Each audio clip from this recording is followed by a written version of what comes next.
سلام د تحیه خو چې جماعت مجلس پلیار چاته ورغلی سلام به اچي یو سلام د استئذان ده د اجازه اخیستلو هغه کې مستونه طریقه ده چې د اجازه تر الفاظو به سلام مخکې وي یو ورځ نه دی باندې چارته چې اجازه غواړي چې وسوي تا کوټې ته درشم کنه نو اول به وي السلام علیکم په زور ادخل کدی کور والا دی کوټې والا جواب درکو په اوله خبر چې یا راشه یا مرزه خلاص کنه کېدې شي چې دی ویدوی یا غافل په یو کار لګي بیا ویایا السلام علیکم ادخل که اجازه وشوخه کنی درې واری بیا ویایا خو د درې وارو نه زیات په ذاتي تنګول نه کوي چې کور د طرف نه درته ویل شو دا خو هغه تفسیر کې دی ایرو بحث ته پدې کې چې درته ویل شو چې فرج نه ذاتي تنګول مکه خو که کور د طرف نه چاته هیڅ جواب نشو درکړای نو هم تر درې واره د چغاکو کو نور د تنګول مکه وځه دا استئذان سلام دا سنت ده بیا که اجازه درته وکړه چې کور ته دننه ورننه وتی الته بیا بل سلام د تحیه اچي حضرت سیدنا عمر فاروق رضی الله عنه یو وخت کې چې خبر شو چې حضور پاک صلی الله علیه وسلم به بیان طلاق کړی دی اقصای چې مخکې تیر شوی د غالبا چې دا راغی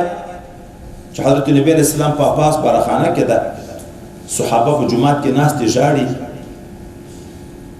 ورغه د خپل بیبي لور کوړه یغه تی ویل چې اے نبی اسلام تاسو طلاق کړی دی او ته نه خبر خو دې موږ نه تللای دا هغه پاس مشربه کې ده خپه ده نو دا ورغه هلته چوکیدار د نبی اسلام بواب نه ته یغه تی ویل چې نبی اسلام ته چې حضرت عمر اجازه غواړي یا غدا نو بیرته راووت څه دی وکړه ما ورته ویل خو نبی اسلام څه نو ویل دا بیا ورغه جمعات کې د خلکو سره کېناست بیا اجرا قرار ونه کو بیا راغی بیا یې غته ویلې چې ته ورشي اجازه ماته وغواړه هغه بیا ورغی چې حضرت عمر اجازه غواړي نبی اسلام څه نو ورته ویل بیا د لړ الته د خلکو سره کېناست دریواری بیا راغی دریواری بیا ورته ویل چې ته ماته اجازه وغواړه هغه نه ووت راووت چې څه نه ویلې چې حضرت عمر روانې دو بیرته هغه سره چې اجازه وکړه دا د خپل دستور زندگی کې لیدلی وو چې درې وارونه بعد نبی اسلام ماته اجازه وکړه نور په دغه ځای نه پوي دا حدیث بیانو اوریدلای چې کدرې وارونه اجازه نشو نور بیا ځه نو بیا وخت کې حضرت عمر فاروق رضی الله عنه چې امیر المؤمنین ده حضرت ابو موسی اشعری رضی الله عنه راغی د کور ته څه کار ده ورسره دی باندې غاغو که السلام علیکم ادخل حضرت عمر فاروق سوکه د ځان سره ویل واحده یو واره سلام اجازه وغوښته دوی څه نو ویل چې یا راشه یا مرشه بیا حضرت ابو موسی اشعری رضی الله عنه ویل السلام علیکم ادخل دوی ویل دوه واره شو درې واری چې بیا یې سلام واچو اجازه یې وغوښته دوی ویل درې اوس اجازه یې ورنه کړه حضرت عمر په یو کار لګیاو یا وای هغه خپل سنت ژوندۍ کول چې ما خو نبی اسلام ته درې واری استئذان کړو پس دغه اجازه وکړه زبم نه دا معنی چې درې واری نه بعد ته اجازه ورکړم حضرت ابو موسی اشعری رضی الله عنه روان شو ځای پس درې وارونه حضرت عمر فاروق چاته ویل ته وروزه چې ته شو ابو موسی هغه یې ورک شو چې وروته ویل هغه خلاص ویل ورشه چرای وس ولې بیرته لاړې که یغه دا ورته ویني وای چې خو رای مې بدله شو چې خیر بیا به بل وخت سره وینم څه خبره نه و یغه دعوه د سنتیت وکړه خو سنت طریقه دغه ده چې اجازه تر درې واره پورې به غواړي که اجازه درته وشوخه کني نور بځي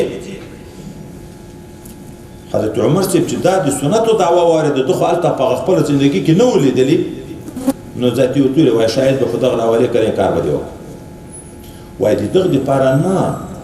چې خبره واحد حجت نه ده ابو موسی اشعری رضی الله عنه باندې دای بدګمان وو دغه په خاطر نه ورته ویلې دې په خاطر ویلې حضرت عمر یو هیبت درلود کې دې چې د دار دا دعوه کړي چې دا خو سنت طریقه دغه ده. اوس نو که داسې چې د ډار په وختو کې خلک دعوې د سنتو شروع کړي، په دین کې به بدعات شروع شي. شاید په دغه لحاظ سره وغوښته چې بل څوک چې ایمانه د ډار په ښار کې نه ده، که بل څوک هم دا ووایي نو بیا خبره یقیني ده. نو د آینده دپاره چې یو وارې پوښتنې راپسې کېږي چې شاید راوله بیا به آینده کې ذاتي نور څوک هم په حدیثو کې دروغ نه وایي. هغه د انصارو مبارکینو مجلس ته ورغی چې تاسو خو عالم د ناستې په احادیثو د رسول الله صلی الله علیه وسلم، تاسو د نبی علیه السلام نه دا نه دي اورېدلي چې که درې وارې د اجازه وغوښته، چا اجازه درکړه ښه که نه ځه. ما ته حضرت عمر صاحب اوس وایي چې ما ته شاهد راوله، دا مشرانو ټوکې ورسره شروع کړې، ممازحات ودرېږه اوس به دې کار وکړي، اوس په خپل حال باندې پوه شي.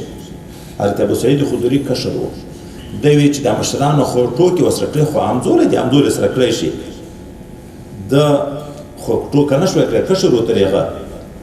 سر یې ورپورته کړ، ورته ویې کوم تکلیف تا ته ورسېده زه درسره شریک یم، زم دغه حدیث درته بیانوم، ما هم اورېدلی دی د نبي علیه السلام نه. ورغی حضرت عمر ته چې ابو سعید خدري مې شاهد ده. ده ویل دا ځای ما نه و اورېدلی. مخکې موږ تاسو نه دي ویلي یو سړی د یو چا سره ډېر وخت تېر کړي، خو په ډېرو خبرو بیا هم نه یې په خبر. یو ځای کې راځي چې د داسې بعضې علومو نه موږ بازار محروم کړو، ولې خو د خپل کور د نفقې دپاره به حضرت عمر صاحب یوه ورځ بازار ته تجارت پې کوو، یوه ورځ به د نبي علیه السلام مجلس ته تناوب فی العلم چې راځي. نو خبره دا چې استیزان سنت ده او تر درې وارې پورې دی چې وکړو چې جا جواب در نه کړو، نور به ذاتي ځې تنګول به نه نور. نو آداب بیا خپل ځای کې نور هم ډېر ذکر کېږي. دروازه چې چاته ورځي ګنټۍ کې ورټکوي یا دروازه ورټکوي، په سوکه غږ به وي، د دروازې به په ښي طرف باندې درېږي، مخامخ به دروازې ته چولې ته نه درېږي، او حالت به نور ذاتي تنګول نه کوي چې درته ویلې چې نشته سړی کور کې نشته ځه ذاتي. سړی به مریض وي، سړی به ویده وي، سړی به په یو کار مشغول وي، نه به وي رښتیا به نه وي. نو تنګول دا به نه، خو بغیر د استیزانه د ننوځي نه، دا به بیا وروسته هم ذکر کېږي چې خپل کور ته ننوځي اجازه به غواړي. خپل کور ته چې ننوځي یا به اجازه غږ یا اجازه په داسې عنوان چې اعلام غاړې تازه کړه چې کور والا ښځې په دې پوه شي چې سړی راغی. ولې په کور کې د خپلې ښځې نه سوا نورې ښځې موجود یي که نه، نامحرم هم نه، ګورې نامحرم هم نه، محرم مور موجود دی، خور موجود دی، لور موجود دی، اورېدرګانې خو دي نامحرم، اتره ښځې اتره لورانې خو دي نامحرم، هغه هم نه چې دا صرف محارم وي. اوس ښځه د په کور کې ده، کمیس یې مخه یې ایستلی، خو څوک نشته، ته بې اجازې ننوتې، په خپل مور دې په خېټه باندې نظر لګېږي، د خپلې لور په خېټه یا د خپلې خور په خېټه، دا جایز ده. ځکه هم صحابي نبي علیه السلام ته وایي ما په کور کې یوه مور ده، بل څوک نشته، هر وارې چې زه اجازه به غواړم. نبي علیه السلام ورته ویل دا په ده خوشحاله چې خپله مور لوڅه ووینې؟ وایي نه،